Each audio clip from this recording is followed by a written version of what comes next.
ito maganda tong pag-usapan natin mga bossing ha. Simulan muna natin dito.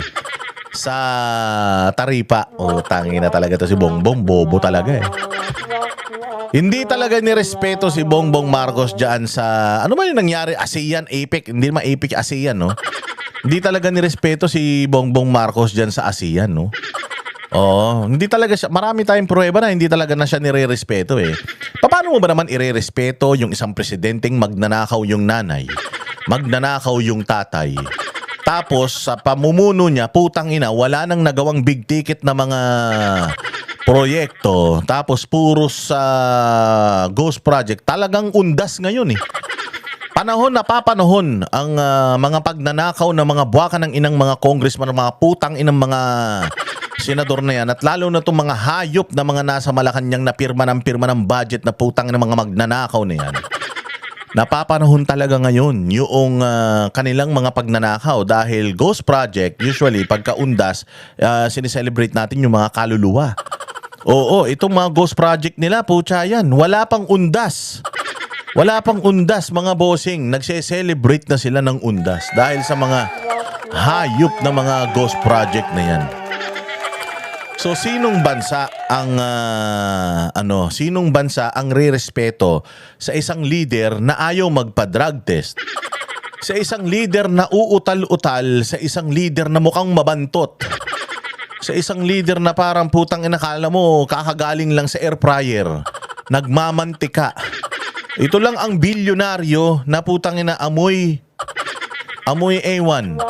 No, yung itsura niya talaga no, para talaga siyang galing sa oven. Maintindihan. Ang dami-dami yung pera eh, wala kayong pambili ng skincare. Kayong mag-asawa kayo, parehas kayong mukha na kayong mga luyang tuyo.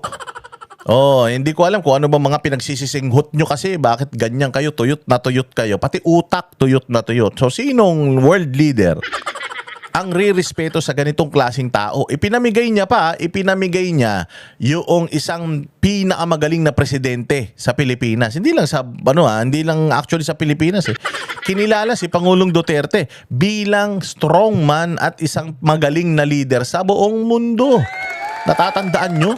Natatandaan nyo, mga Meksikano gusto siyang hiramin, mga Aprikano gusto siyang hingin. Yung mga Hapon, tuwan-tuwa sa kanya. Meron pang tumakbo dyan sa Taiwan. Hindi ko alam kung anong tinakbo ang posisyon dyan sa Taiwan eh. Ang gamit niya pang picture ni Duterte. Dahil siya daw, pag nanalo, magiging siyang katulad ni Duterte. I mean, kilalang kilala sa buong mundo. Pinag-aagawan ng lahat ng bansa. Pinag-aagawan ha. Oo, totoo. Pinag-aagawan ng lahat ng bansa. Kauna-unahang presidente ng Pilipinas na inimbita ng Russia, na talaga namang hinarap personal ng China. Tapos itong putang ng Amerika, pilit pa rin tawag ng tawag pinapupunta si Pangulong Duterte sa Amerika. At talaga naman lahat ng mga world leaders na malulupit, pinipilit nakikipag-close dito kay Pangulong Duterte. There's this one time na si Pangulong Duterte was asked by a Japanese newscaster or reporter. She asked Pangulong Duterte kung sinong mas mahal niya, China or Japan. Imagine parang ako foreigner, Hapon, gusto kong marinig mula sa iyo na mas mahal mo ang Japan kaysa sa China. Nakita niyo yon, yung video na yon na si Martin Andanar nagtatanong yung isang Hapon tas kinikilig-kilig pa at nagtatanong kay Pangulong Duterte, President Duterte, who do you love most, China or Japan? Imagine, taga-ibang bansa nagtatanong kung sinong mahal mo sa amin dalawa ng China. Ganun ka-importante si Pangulong Duterte noon. Alam mo, sagot ni Pangulong Duterte, between China and Japan, I love Philippines more. O, diba? Ganyang katalino presidente. Ganyang katalino si PRD. Lahat ng bansang puntahan mo, pag sinabi mong Duterte, alam na nila, magaling yan, matapang yan, siga yan, ganito yan, ganyan yan. O, 30 mahigit na taon. O, 50 taon ng paghihirap sa mga previous administration. Isang tao lang ang nakaayos. Sa loob ng 6 years, 360 degrees. Dating kilala tayong mga Judas, nakilala tayo ngayon bilang mga sumusunod sa batas. Bilang mga Pilipino na nagsawa na sa mga kawatan ng mga presidente. Kaya nag-hire tayo ng totoong presidente na makikinig sa totoong hinaing ng taong bayan. O hindi ba? O pagkatapos nun, anong ginawa natin? Putang ina niyan. Bumalik tayo sa magnanakaw. Walang Diyo.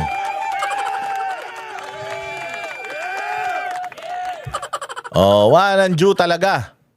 Teka, hindi to yung babalita ko Dahil lang. Hindi to yung babalita ko. Pero yan din yun. Pero mas maganda yung isa. Mas maganda yung sa ano Mas maganda yung sa TV5 na taripa ito. Ito pala yung ilalabas ko. Kasi may paliwanag dito diyan sa taripa, putang ina niya. Sabi ko pati media talaga, mga mga Judas na sa bayang Pilipinas. Kasi ganito, mga bossing, hindi talaga nire-respeto si Pangulong Marcos diyan. Kasi alam nga lahat ng kabulastugan niya, alam lahat ng kababuyan nila dito sa Pilipinas na kahit na anong tago niya, kahit na anong propaganda ng kanyang aso na si Claire Castro.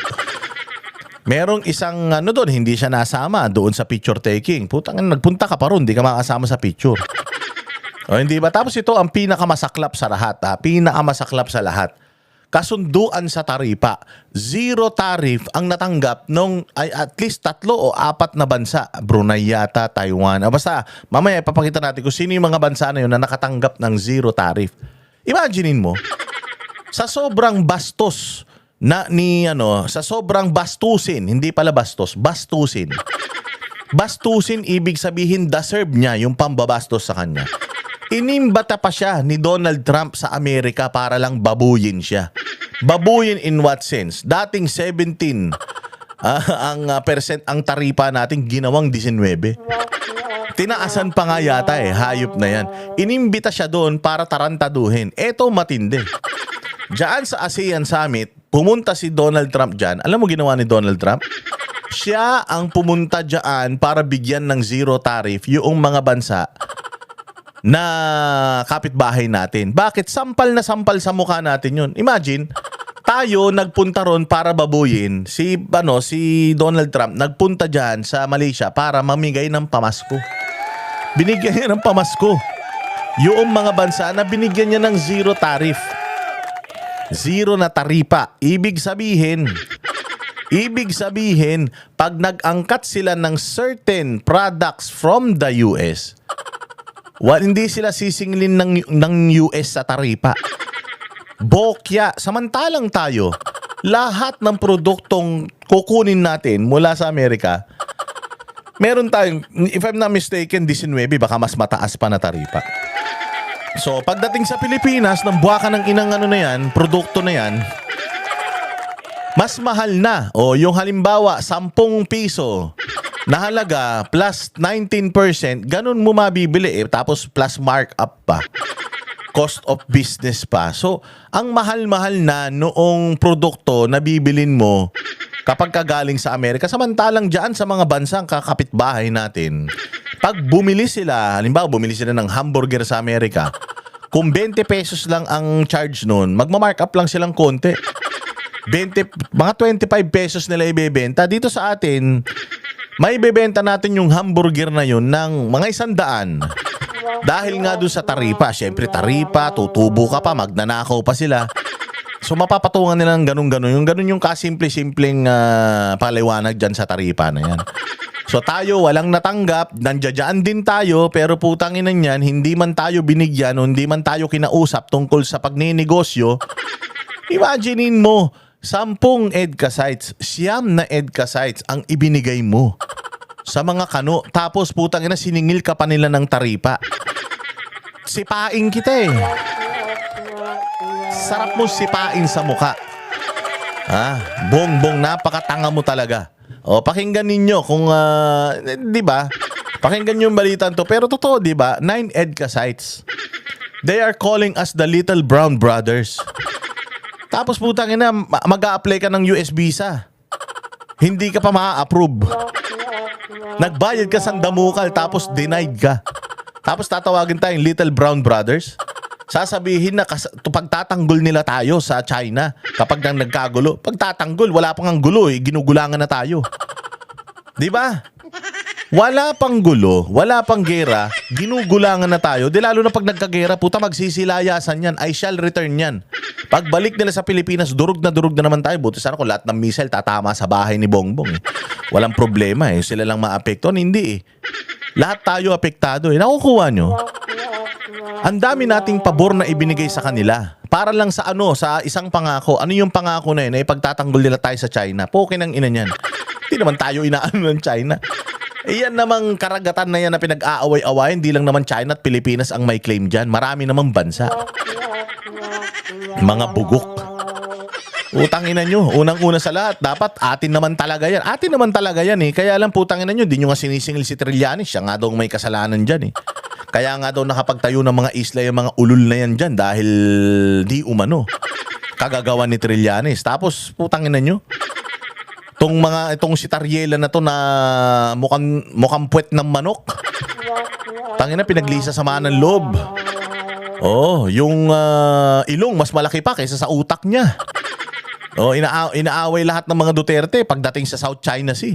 Na sinasabi nila na masyado daw pro-China ang mga Duterte kaya hindi daw inaaway ang China at gusto makipag-ayos sa China. Samantalang putangin ng yan. Si Trillanes naman na may kagagawan kaya nawala sa atin yung mga pag-aari natin dyan sa karagatan na yan. Ang mga Duterte, nakikita nila ang Chinese as business partner. Katulad din ng ibang mga bansa sa ASEAN, ang pinakabida sa Asia, alam nyo kung sino? Ang pinakabida sa Asia, ang China. At lahat ng mga bansa gustong makipag-ayos sa China.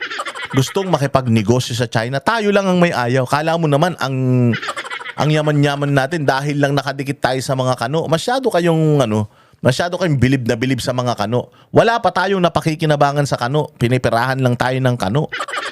Tapos gustong-gusto nyo ng kano. Pangako nila, pagtatanggol tayo sa China. Eh paano kung hindi naman tayo ginulo ng China? Oh, edi sila nakinabang sa atin. Wala naman tayong pakinabang sa kanila. Baka kaya gusto na magkagera na itong mga dilawan tae at awayin na yung China para masingil na natin yung Amerika sa pangako nila. Eh paano kung mambubudol sila katulad ni Bongbong? Oh, anong mangyayari sa Pilipinas? Oh, paano kung hindi naman talaga tayo pagtatanggol ng mga yan? Oh, anong mangyayari sa Pilipinas? Nga. Ayun, di kayo nag-iisip eh. Oh. Kami ang boses ng masa, hindi natatakot. Katotohanan lang, di kami nalulunod. Walang bahid ng sismis, lahat ay totoo. Kahit sino ka pa, pag mali ka babanatan ka. Walang pinipili kulay, wala kaming kinikilingan. Basta para sa bayan, kami lalaban. Pag tama palapakan, pag mali banatan. Di matitinag, di matatakot, para sa bayan tuloy ang sigaw. Sa harap ng kamera, walang halong takot. Mga baluktot, lahat kayo'y tutumba. Ang hustisya at totoo, yun lang ang mahalaga. Kahit sinong harang, di kami matitinag. Walang pinipiling kulay, wala kaming kinikilingan. Basta para sa bayan, kami lalaban.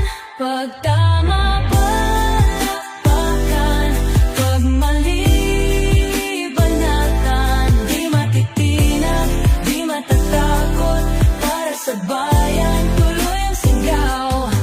Kung nasa tama ka, ikaw ay aming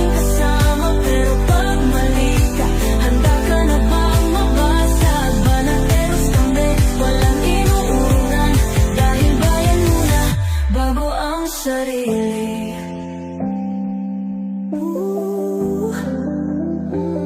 Bago ang sarili.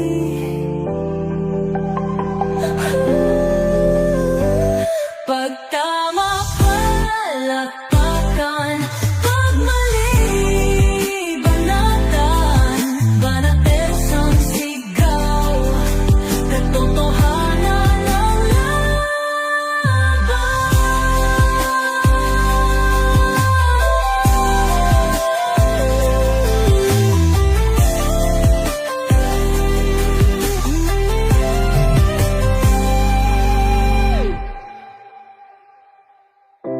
Sa